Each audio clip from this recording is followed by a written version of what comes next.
જય હિન્દ વિદ્યાર્થી મિત્રો, ફરીથી તમારું હાર્દિક સ્વાગત છે। આજે આપણે ધોરણ 7 માં ગણિત વિષયની અંદર પ્રકરણ નંબર 5 રેખા અને ખૂણા ભણવાના છીએ। તો સૌપ્રથમ થિયરીથી શરૂઆત કરીએ, ત્યારબાદ આપણે સ્વાધ્યાય 5.1 ના દાખલા ગણીશું। છઠ્ઠા ધોરણમાં તમે બિંદુ શું છે એવો અભ્યાસ કરીને આવ્યા, છતાં ફરીથી યાદ કરીએ। કોઈ પણ એવી વસ્તુ જે અણીવાળી હોય, એવી અણીવાળી વસ્તુને જ્યારે તમે કોઈ સમતલવાળા ભાગ ઉપર આ મૂકો છો અને લઈ લ્યો છો, ત્યારે જે ટપકું બને એ ટપકાને આપણે બિંદુ તરીકે ઓળખીએ છીએ।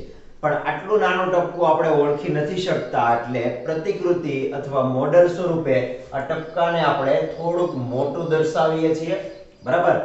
બિંદુ દર્શાવવાનો એવો નિયમ છે કે બિંદુને હંમેશા અંગ્રેજીના કેપિટલ અક્ષર વડે જ દર્શાવાય।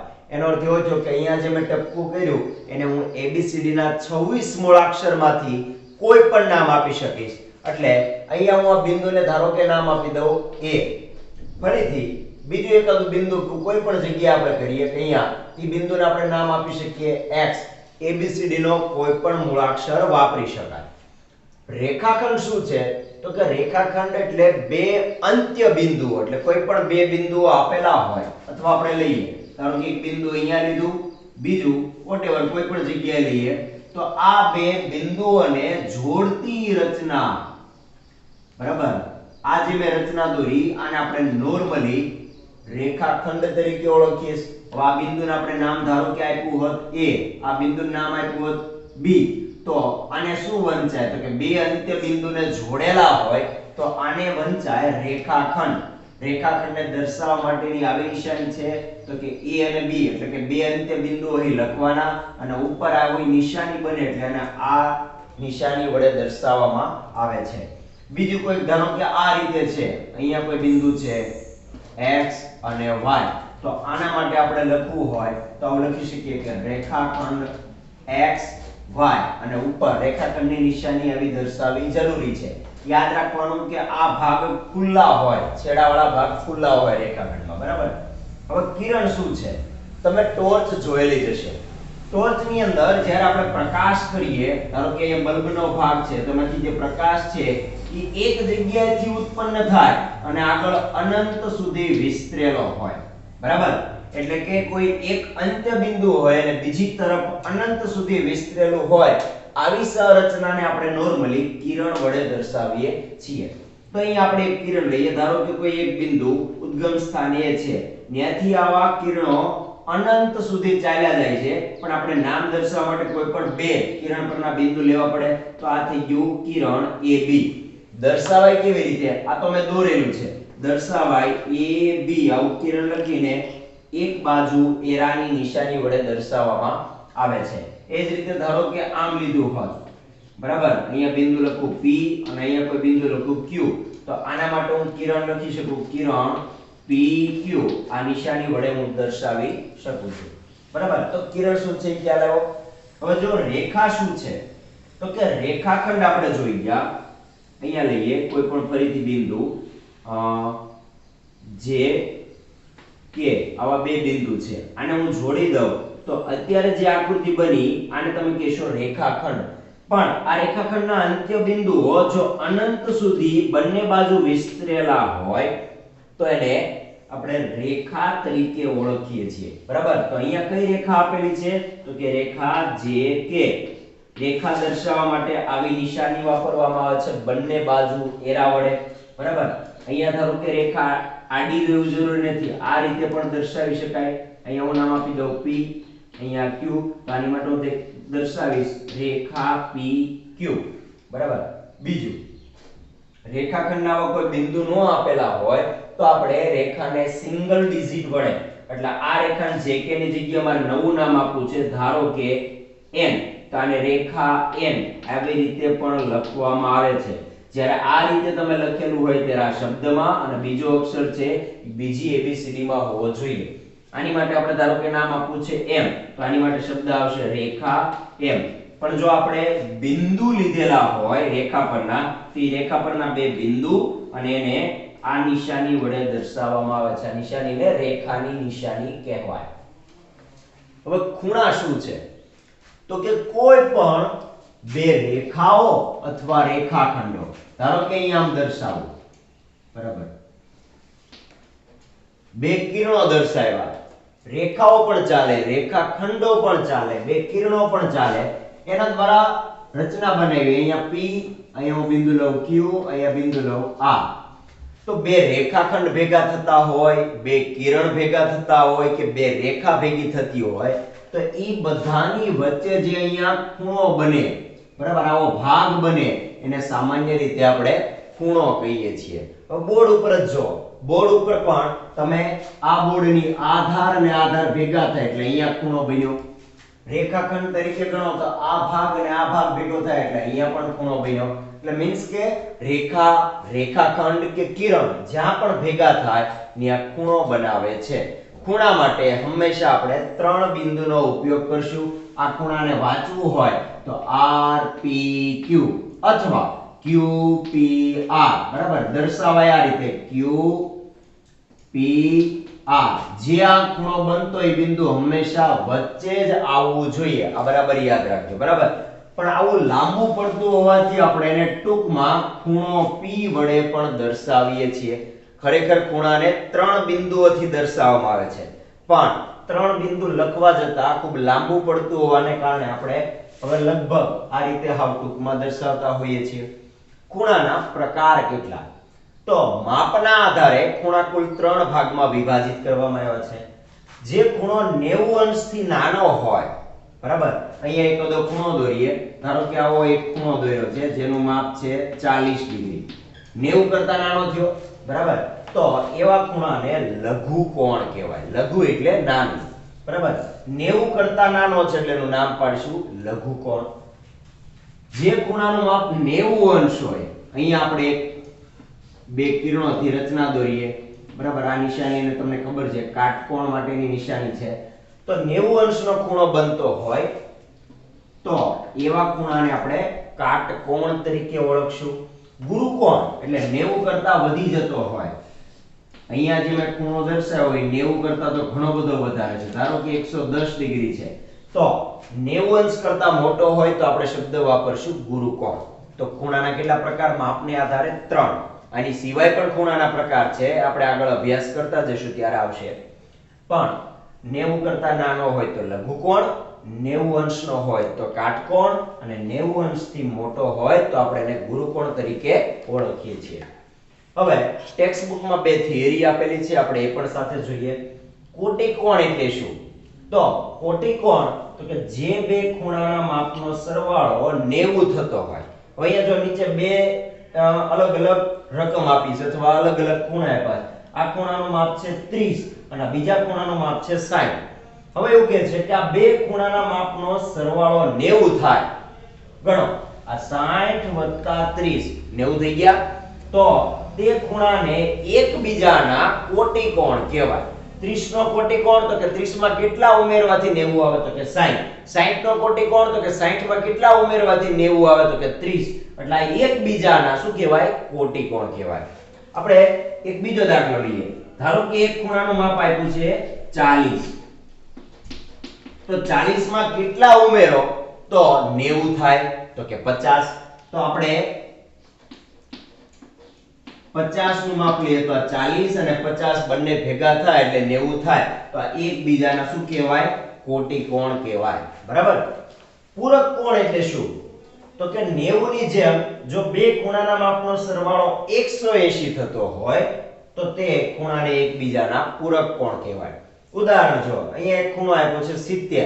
70 માં કેટલા ઉમેરવાથી 180 થાય તો કે 110. તો 110 ઈ 70 નો પૂરક કોણ કહેવાય. અથવા પૂરું કરવું, આવું યાદ રાખજો કે 70 માં કેટલું પૂરું કરવું પડે 180 બનાવવા માટે તો કે 110. ઉલટું પૂછીએ, 110 આપ્યા છે એમાં 180 કરવા કેટલું ઘટે તો કે 70 એટલે 70. બરાબર. આ એકબીજાના શું કહેવાય? પૂરક કોણ. અહીંયા જો નિશાની જ ફક્ત આપેલી છે. આ કોણ કેટલાનો છે તો કે 90 નો. આ ખૂણો તો કે એ પણ 90 નો. બંને 90 90 ના છે તો બંને એકબીજાના શું કહેવાય? પૂરક કોણ તરીકે ઓળખાય છે.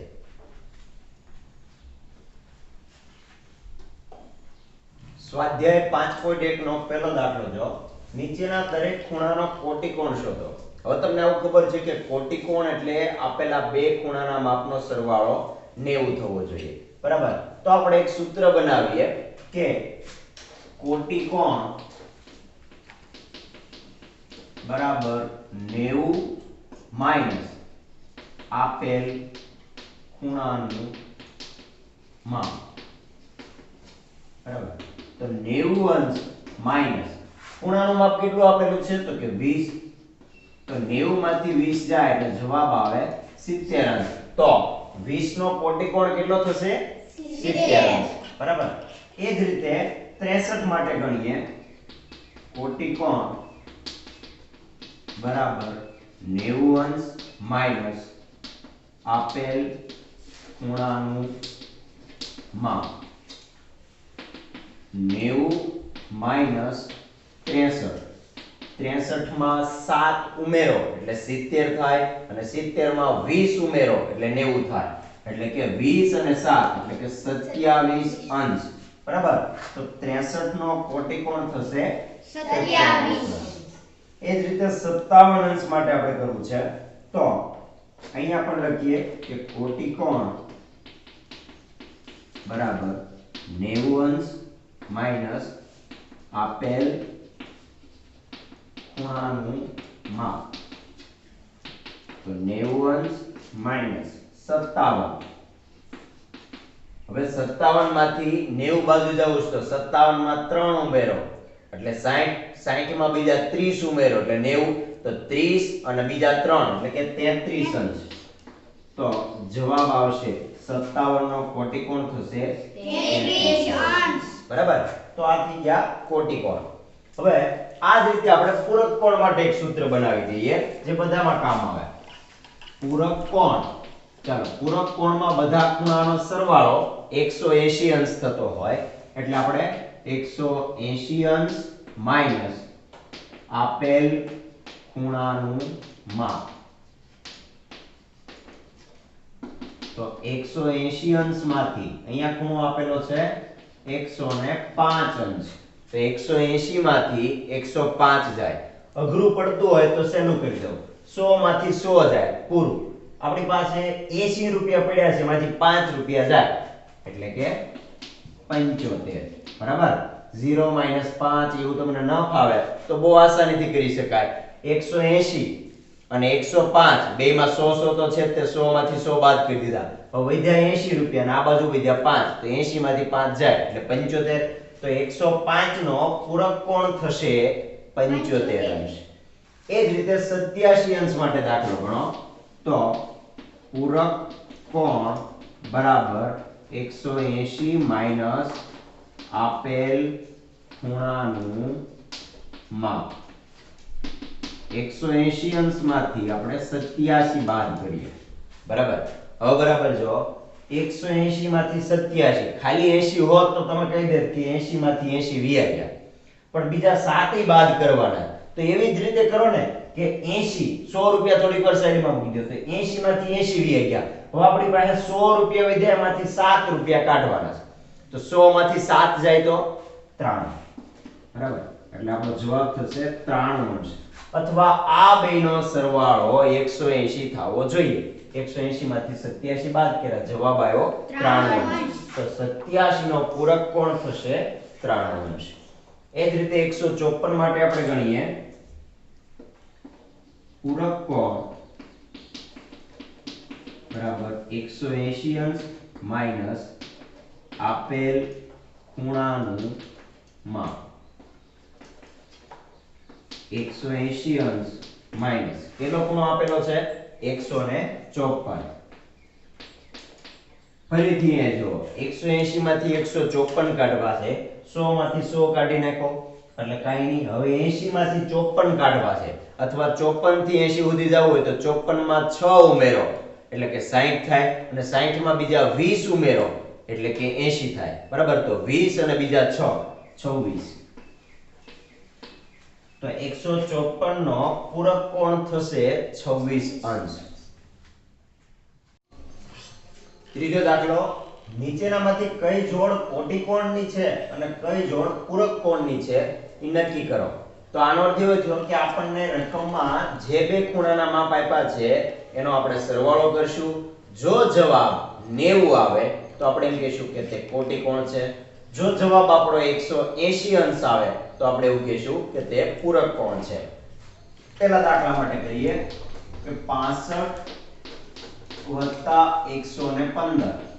5 5 10 ની 0 વધી 1 1 ને 1 2 2 ને 6 8 અને અહીંયા 180 અંશ જવાબ આવ્યો એટલે આનો કેવું થયું કે તે પૂરક કોણ છે. એવી રીતે 63 અને 27 માટે આપણે કરીએ તો 63 વત્તા 27 અંશ. આ 7 અને આ 3 10 10 ની થઈ ગઈ 0 વધી આવી 1 2 અને 1 3 3 ને 6 9 જવાબ આવ્યો 90. એટલે આપણે જવાબ લખશું કે જો જવાબ 90 આવ્યો તો કોટિકોણ છે. એ જ રીતે આપણે 112 અને 68 નો સરવાળો કરીએ. 112 વત્તા 68 તો 8 અને 2 10 10 ની 0 વધી આવી 1 6 અને 1 7 7 ને 1 8 એટલે આઠડો એમનેમ અને આ એકડો એમનેમ એટલે 180 અંશ જવાબ આવ્યો. એટલે નીચે આપણે લખી દઈએ કે પૂરક કોણ છે. 130 અને 50 હવે આપણે દાખલા તો ગણીએ છીએ પણ દાખલો ગણ્યા વગર પણ હવેના દાખલાનો જવાબ આપણે આપી શકીએ. કેવી રીતે તમે સમજો કે કોટિકોણ હશે એ બંને ખૂણા 90 કરતા નાના હશે અને પૂરક કોણ હશે એમાંથી એકાદો ખૂણો 90 અથવા 90 કરતા મોટો હશે. તો અહીંયા તમે જો એક ખૂણો 90 કરતા મોટો છે એટલે આનો જવાબ આવશે પૂરક કોણ. અહીંયા જો બંને 90 કરતા નાના છે એટલે આનો જવાબ આવશે કોટિકોણ. અહીંયા બંને 90 કરતા નાના છે એટલે જવાબ આવશે કોટિકોણ. બરાબર. ચાલો ચેક કરીએ. 130 વત્તા 50. 130 માં 50 નાખો જવાબ આવે 180 અંશ. એટલે આપણે એ લખીએ કે પૂરક કોણ છે. 45 અને 45 સરવાળો કરો. 45 વત્તા 45 જવાબ આવ્યો 90. 90 હોય એટલે આપણે શું કહીશું કે કોટિકોણ છે. એ જ રીતે 80 અને 10 માટે 80 વત્તા 10 કરો તો જવાબ આવ્યો 90. એટલે આપણે શું કહીશું કોટિકોણ છે. ચાલો ચોથો દાખલો કરો. એવો ખૂણો શોધો કે જે તેના કોટિકોણ જેટલો હોય. હવે તમને જો ખરેખર આગળના દાખલા બરાબર ગણ્યા હોય તો જવાબ એનો મળી ગયો છે. એવો કયો ખૂણો હતો કે જે એના કોટિકોણ જેટલો જ હતો? તો કોટિકોણ આવતો તેવા જવાબમાં એક અહીંયા છે, એક અહીંયા છે, બરાબર, અને એક અહીંયા છે. ત્રણ દાખલા હતા. જો આ દાખલામાં જો 63 અને 27 બે સરખા કહેવાય તો કે ના, આમાં નથી. અહીંયા જો 80 અને 10 બે સરખા કહેવાય તો કે ના, પણ અહીંયા જો 45 એનો કોટિકોણ કેટલો મળ્યો તો કે 45. બરાબર, બે ખૂણા સરખા હોય તો અહીંયા પ્રશ્નનો જવાબ આવી ગયો છે. એવો ખૂણો શોધો જે તેના કોટિકોણ જેટલો હોય. તો આપણે લખી દઈએ કે બંને ખૂણા સરખા હોય તેવો ખૂણો 45. બરાબર, તેથી 45 વત્તા 45 એટલે જવાબ આવ્યો 90. આ શું બતાવે છે કે તે કોટિકોણ છે. બરાબર, આપણે જસ્ટ વાક્ય લખ્યું છે, બાકી તમને ખબર પડી ગઈ છે કે 90 ના બે ભાગ પાડવાના એટલે બે ભાગ સરખા આવવા જોઈએ. આનો આ દાખલો એક ભાગાકાર કે આવી રીતે પણ દર્શાવે કે 90 ભાગ્યા 2 કરો એટલે જવાબ 45 આવે તો પણ તમે કહી શકો કે એક સરખા બે ખૂણા કઈ રીતે મેળવી શકાય. એવો ને એવો પાંચમો દાખલો. એવો ખૂણો શોધો કે જે તેના પૂરક કોણ જેટલો હોય. હવે આ રીત ફરીથી અહીંયા વાપરીએ. પૂરક કોણ એટલે બેયનો સરવાળો 180. બે આપણે સરખા જોતા હોય બે ભાગ પાડવાના. બરાબર, તો આનો બે વડે ભાગી નાખો. 180 ભાગ્યા 2 કરો એટલે 90 90 થાય. એટલે આપણે ડાયરેક્ટલી પણ કહી શકીએ, છતાંય લખીએ કે બંને ખૂણા સરખા હોય અને પૂરક કોણ હોય. એવો કયો ખૂણો થશે? 90 અંશનો ખૂણો થશે બરાબર. એક કરી દો 90 એનો કોટિકણ પૂરક કોણ લ્યો 90 બેનો જવાબ આવે 180 બરાબર. હવે બહુ સરસ મજાની છઠ્ઠા દાખલામાં પ્રશ્નાવલી આપેલી બરાબર. સમજવા માટે આપણે ટેક્સ્ટ બુક ને આ રીતે રાખીએ. અહીંયા ટેક્સ્ટ બુકમાં એક હું ખૂણો બનાવું છું. ચાલો અહીંયા એક ખૂણો બન્યો છે, તમે જોઈ શકો છો. આ બાજુ રાખું એટલે આ બાજુનો ખૂણો નાનો છે એટલે ખૂણા નંબર 2 અને આ જે મોટો છે એને આપણે કહી દઈએ ખૂણા નંબર 1 બરાબર. તો પ્રશ્નમાં એવું કીધું કે ખૂણો 1 ઘટાડવામાં આવે એટલે આને ઘટાડવાનું મૂલ્ય છે એટલે આ રીતે તમે ઘટાડતા જાઓ તો બેમાં શું ફેરફાર થાય? તો બહુ સરળ છે. ધારો કે આ બે સરખા છે, એકને વધારો તો બીજો ઓટોમેટિકલી ઘટે છે અને એકને ઘટાડો તો બીજો ઓટોમેટિકલી વધવાનો છે. તો જ એકબીજાના પૂરક કોણ રહી શકે. આ વધતો જાય તો બીજો ખૂણો ઘટતો જાય, આ ઘટતો જાય તો બીજો ખૂણો વધતો જાય બરાબર. તો અહીંયા વાક્ય શું લખશું કે જો ખૂણો 1 ઘટાડવામાં આવે તો ખૂણા 2 માં વધારો કરવાથી તે પૂરક કોણ બનેલા રહેશે બરાબર. એકનું મૂલ્ય તમે વધારો બરાબર, એકનું મૂલ્ય આમ ઘટાડો તો બીજાનું ઓટોમેટિકલી વધવું જોઈએ તો જ ઈ બંને એકબીજાના પૂરક કોણ રહી શકે. સાતમો દાખલો, બે ખૂણા પૂરક હોઈ શકે જો બંને લઘુકોણ હોય. હવે પહેલી કન્ડિશન માટે આપણે વિચારીએ. આપણને એવી ખબર છે કે પૂરક હોવાની શરત એવી છે કે સરવાળો 180 અંશ થવો જોઈએ. પહેલી કન્ડિશનમાં જો કે બંને લઘુકોણ હોય, બંને ખૂણા. લઘુકોણનો અર્થ એવો થયો કે બંને ખૂણાના માપ 90 થી નાના હોય. ધારો કે 90 90 હોય તો 90 અને 90 બે આખા લ્યો ને, બે 90 90 તો 180 થાય. પણ આમાં તો બંને 90 થી નાના હોય એટલે સરવાળો 180 થી ઓછો મળે. એટલે લઘુકોણ માટે બંને ખૂણા જો લઘુકોણ હોય તો બંને એકબીજાના પૂરક કોણ હોઈ શકે નહીં. એટલે લખી દઉં કે જો બંને ખૂણા લઘુકોણ હોય તો તે પૂરક કોણ હોઈ શકે નહીં. ચાલો બીજી કન્ડિશન ચેક કરીએ કે બંને ગુરુકોણ હોય. ગુરુકોણ, ગુરુકોણ એટલે 90 થી મોટો, 90 અંશ કરતા મોટો. તો ધારો કે બે 90 કરતા મોટા છે. જો બેને 90 90 લ્યો તો 90 ને 90 180 થાય. પણ 90 કરતા મોટા લ્યો, ધારો કે 95 95 લીધા તો આપણો જવાબ 95 બીજાય 95 એટલે 190 થઈ જાય. મીન્સ કે 180 કરતા વટી જાય. એટલે અહીંયા પણ લખશું કે 90 થી મોટો હોય એટલે સરવાળો 180 અંશ થી આમાં ઓછો મળ્યો તો આપણે આમાં કેવો મળશે? વધુ મળે. તેથી જો બંને ખૂણા ગુરુકોણ હોય તો તે પૂરક કોણ હોઈ શકે નહીં બરાબર.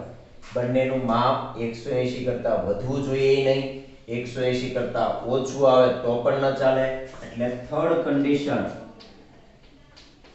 કે બંને કાટકોણ હોય. તો કાટકોણ એટલે 90 અંશ બરાબર, 90 અંશ. તો બંને કાટકોણ હોય એટલે 90 + 90 તો જવાબ 180 થાય. એટલે જો બંને ખૂણા કાટકોણ હોય તો પૂરક કોણ હોય, બરાબર. તો આપણે આ કન્ડિશન માટે કાટકોણ માટે બંને ખૂણા કાટકોણ હોય તો તે એકબીજાના પૂરક કોણ હોય. જો બંને ગુરુકોણ હોય તો એકબીજાના પૂરક કોણ હોઈ શકે નહીં. બંને લઘુકોણ હોય તો પણ એકબીજાના પૂરક હોઈ શકે નહીં. હવે આઠમો દાખલો જો એક ખૂણો 45 કરતા મોટો હોય, ચાલો, અને કોટિકોણ 45 થી મોટો હોય. આપણે અહીંયા કરીએ એક, ચાલો. આવું કરવાનું કારણ કોટિકોણમાં કુલ સરવાળાનો જવાબ આપણને ખબર છે કે 90 અંશ થવો જોઈએ. એક ખૂણો 45 કરતા મોટો હોય એટલે આપણે કન્ડિશન વિચારીએ કે અહીંયા એક્ઝેક્ટ 45 થાય એના કરતા મોટો કોઈ ખૂણો છે એટલે અહીંથી લઈને આ બાજુનો ખૂણો એ 45 થી મોટો થયો. તો બીજો ખૂણો 45 જેવડો હોય કે 45 કરતા નાનો હોય. ધારો કે આપણે આના વચ્ચોવચ્ચ આ લાઈનિંગ દોરી હોત તો આ 45 હોય તો બીજો પણ 45 હોય, પણ હવે એક બાજુના ખૂણાને આપણે વધારીએ છીએ. તો જે હમણાં જ ભણી ગયા કે એક ખૂણો વધે તો બીજો ખૂણો ઘટે. પ્રયોગ દ્વારા જોઈએ કે અહીંયા 90 નો ખૂણો બને છે, બરાબર. અહીંયા એક્ઝેક્ટ આ બે વચ્ચેનો ખૂણો 90 નો છે. એક બાજુના ખૂણાને તમે વધારતા જાવ છો તો બીજો ઓટોમેટિકલી ઘટતો જાય છે. એકને તમે ઘટાડતા જાવ છો તો બીજો વધતો જાય છે. એટલે તમે આ પહેલા ખૂણાને 45 કરતા વધારો છો, આ એક્ઝેક્ટ 45 એવું સમજી લો, તો 45 થી વધારો છો તો બીજા ખૂણાનું માપ કેટલું હશે, બરાબર. એક ખૂણો જોઈએ તો એક ખૂણો 45 કરતા મોટો હોય એટલે ઓલરેડી આ મોટો છે, તો બીજો ખૂણો 45 થી નાનો જ હોય, બરાબર. તો અહીં આપણે લખી દઈએ કે જો એક ખૂણો 45 અંશ કરતા મોટો હોય તો બીજો ખૂણો જે કોટિકોણ છે તે 45 કરતા નાનો જ હોય, બરાબર. નવમો દાખલો ખાલી જગ્યા આપેલી છે. પહેલી છે જો બે ખૂણા કોટિકોણ હોય તો આપણે શરૂઆતમાં થિયરી ભણ્યા કે બંને ખૂણાના માપનો સરવાળો 90 અંશ થાય એટલે આપણે જવાબ લખેલો છે. જો બે ખૂણા પૂરક કોણ હોય તો આપણે થિયરીમાં ભણી ગયા કે પૂરક કોણમાં બે ખૂણાના માપનો સરવાળો 180 અંશ થાય. અહીંયા એક નવું આવ્યું કે જો બે આસન્ન કોણ, હવે આસન્ન કોણ એટલે શું તો કે કોઈ પૂરક કોણ બનાવતા હોય. પૂરક કોણ હંમેશા 180 નો થાય એટલે પૂરક કોણ માટેનું એક રૈખિક જોડનો ખૂણો બનાવવું. એમાં કોઈ ખૂણો બનાવવો, બરાબર. આ બાજુ એક ભુજ, જો અહીંયા એની વ્યાખ્યા છે એક ભુજ સામાન્ય એટલે આ ભુજ આ બાજુના ખૂણામાંય ગણાય, આ બાજુના ખૂણામાંય ગણાય, બરાબર. ઉદાહરણ તરીકે હું નામ આપું a, આ નામ આપું o, આ નામ આપું b, આ નામ આપું c. તો આ ખૂણો આ બાજુનો લખીએ તો BOC, એમાંય b વાળી બાજુ આવી, o વાળી બાજુ આવી, AOB એમાં પણ આ બાજુ આવી. મીન્સ કે આ OB છે આટલું બિંદુ ઈ આ બાજુના ખૂણામાં છે, આ બાજુના ખૂણામાં છે. આવા બે આસન્ન કોણ હોય તો ઈ પૂરક હોય પાછા, તો ઈ કઈ ખૂણો બનાવે તો કે આવા પ્રકારની જે લાઇનિંગ એક જ રેખાની અંદર આવા ખૂણા બનતા હોય એવા ખૂણાને કહેવાય રૈખિક જોડના ખૂણા રચે છે. હવે 10મો દાખલો આકૃતિ ઉપરથી છે. હવે આકૃતિ પહેલા સમજી લઈએ. આકૃતિમાં B અને D, બરાબર, એક રેખા આપેલી છે BD, બીજી એક રેખા આપેલી છે AC અને એમાં એક કિરણ આપેલું છે O અને E નામનું કિરણ. હવે પહેલો પ્રશ્ન છે અભિકોણ. અભિકોણ એટલે શું તો કે સામસામેના ખૂણા. હવે એ જોજો, આની સામે આ ખૂણો કહેવાય, આ કટકાની સામે આવડો આ મોટો કટકો એ એક પ્રકારનો ખૂણો કહેવાય. તો અભિકોણો જે ગુરુકોણ હોય, હવે અહીંયા જો આ જે અભિકોણ છે 90 કરતા નાના છે એટલે આની આપણે ગણતરીમાં નહીં લઈએ. તો મોટા છે તેના આપણે નામ લખેલા છે AOD, બરાબર. આ 90 કરતા મોટો થયો અને એની સામેના ભાગમાં BOC એટલે આ ખૂણો પણ 90 કરતા મોટો થયો. તો અભિકોણ જે ગુરુકોણ હોય તો આપણે એની જોડી લખેલી છે. આસન્ન કોટિકોણ, હવે કોટિકોણ બનતો હોય 90 નો અને એમાં વચ્ચે એક કોમન બાજુ આપેલી હોય એવો. તો અહીંયા આપેલો છે EOA. EOA એટલે આ બાજુનો ખૂણો અને બીજો AOB અથવા BOA બંને માટે બરાબર. AOB આપેલું છે આ કટકો અને આ કટકો બરાબર. અહીંયા જોતાય ખબર પડી જાય કે આ બે વચ્ચે 90 બને છે ને આ બાજુ કોમન છે એટલે આસનનો શબ્દ પણ આવી ગયો. જે બે ખૂણા વચ્ચે એક બાજુ કોમન હોય અને કોટિકોણ એટલે 90 થતો હોય એટલે આ થઈ ગયો AOE અને AOB બરાબર. બે રીતે વંચાય, EOA પણ વંચાય. હવે સમાન પૂરક કોણ. પૂરક કોણ એટલે સરવાળો કેટલો થવો જોઈએ 180 થતો હોય તો EOB અને EOD. EOB આ 90 નો છે અને EOD આ પણ 90 નો છે બરાબર. એટલે આપણે અહીંયા સમાન પૂરક કોણો એવી એક જોડ આપણને મળે છે. અસમાન પૂરક કોણ હવે એની સિવાયના વિધાયી તો અહીંયા આપેલા છે EOA અને EOC. આપણે જોઈએ EOA અને EOC આ બાજુના ભાગમાં બરાબર.